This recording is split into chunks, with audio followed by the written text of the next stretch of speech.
Hello. So today we're going to look at the Bond Arms Roughneck.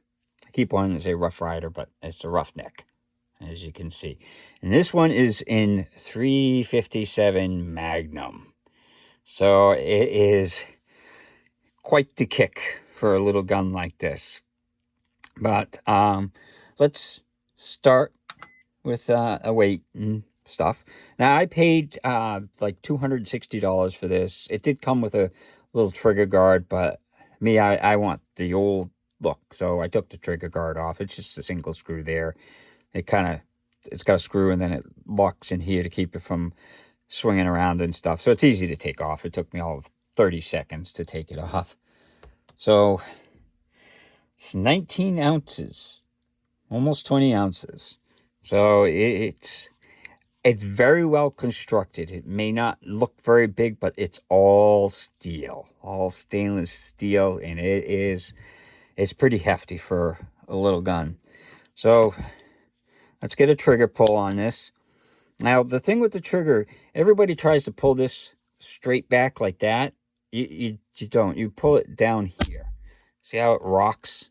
So that's the thing. When you try and shoot it, everybody's like, it's like, yeah, well, you gotta pull it down like that. So when we do the trigger pull here, we're gonna try and emulate that because that's really how it's supposed to be. So 5 pounds, 14 ounces. It's not bad to shoot, but it is one of those you got to get used to it because it doesn't feel right in your hand when you're holding it like this. It doesn't feel right to pull it down. You gotta, like, I don't know if you can see it, but you gotta pull it down, or you gotta like position your hand. And the problem is the hammer is there, so you're trying to not get bit by the hammer and trying to pull it. So it's kind of weird. Now the nice thing about this is this has got what they call a rebounding hammer. So as you can see, it stops. It won't go forward. But when the trigger's pulled, it can go all the way forward. So the whole safety thing is like that. So you got to pull the trigger in order to get the hammer to move all the way to hit the firing pin. So, and then it's got the firing block there. So it's just a thing like that. And this is the release on it. So it's a very simplistic thing. This is kind of nice too. A lot of the other ones were just, it would circle around. This one's spring loaded. And then you've got the little extractor thing. So it extracts them pretty good. So it doesn't, I haven't had any problem with stuff getting stuck. And then to close it, you just close it and that it just, flips up. But, yeah. So let's take it out to the range and see how it shoots. Hello. So today we're going to take a look at the Bond Arms Rough Rider. This is in 357 Magnum, and I'll be shooting the Arms Core 158 grain little metal jacket. So let's load it up and take a couple shots. This thing kicks like a mule.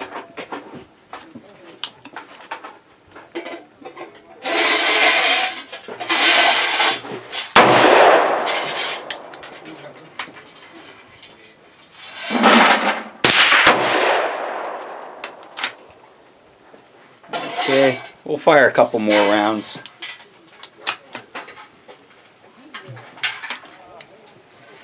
And again, they're just, jacketed bullets.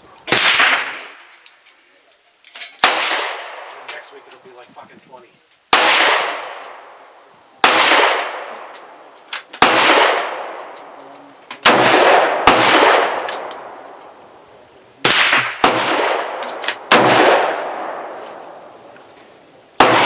And again,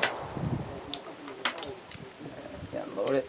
The Bond Arms Roughneck 357 Magnum. So, out at the range, it shot fine. I didn't hit anything.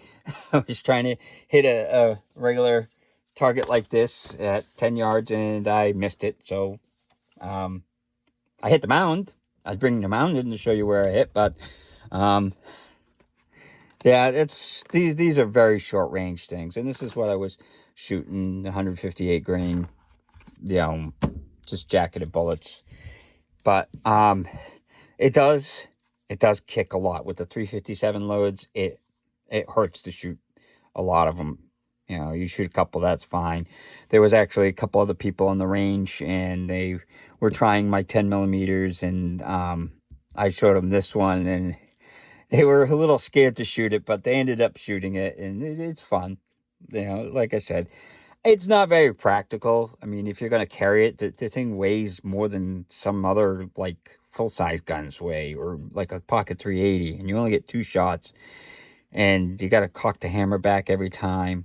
The sights are okay. They're just a notch. I got it more for the novelty of it.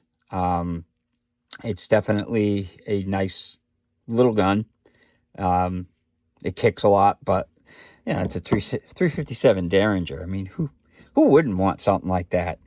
It's just a fun gun to have. So, yeah. So again, that's the Roughneck by Bond Arms. Now they make a nicer one. The Roughneck is like their entry level. So if you wanted to spend, like $450 or more, you can get it where it's all polished and everything. But I was kind of like, I didn't think it was worth the extra $200 to have it all polished. So to me, I just went with the matte finish. I mean, I like matte finish too, but yeah, they can polish all like that is. But I was like, is it worth that much more? I mean, sometimes it goes up as high as $550, and I'm like, And you can get this in all kinds of calibers. I mean, I picked 357 because I like the 357, but you could get it in 45 ACP, 45 long coat with the 410. You can get a 9 millimeter. They just make a variety of different calibers. I think they're even starting to make a 10 millimeter one. I'm not sure, but I think they were going to make a 10 millimeter, or they are making a 10 millimeter version. So you can get a variety of calibers and different length barrels. This is the standard, what is it, 3-inch? Or no, it's 2 3/4-inch barrel. And they make them up to 6-inch barrels. So that would go out to there. So if you want something like the 410 shotgun one, a 6-inch barrel, that would be a nice little to have while you're hunting type gun. If you see like a snake or, something like that. But I hope you enjoyed the video, and I hope you have a good day.